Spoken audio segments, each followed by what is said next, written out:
జార్ఖండ్ గ్రామీణాభివృద్ధి మంత్రి అలంగీర్ ఆలం వ్యక్తిగత కార్యదర్శి సంజీవ్ లాల్ కు సహాయకుడి ఇంట్లో నోట్ల గుట్టలు బయటపడ్డాయి.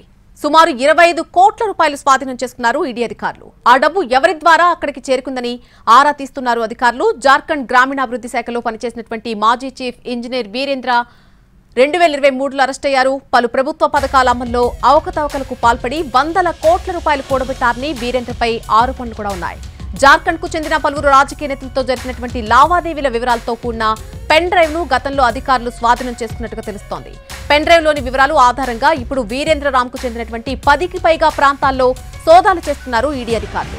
దీనిలో భాగంగానే గ్రామీణాభివృద్ధి శాఖ మంత్రి అలంగీర్ ఆలం వ్యక్తిగత కార్యదర్శి సంజీవ్ లాల్ సహాయకుడి ఇంట్లో తనిఖీలు నిర్వహించారు.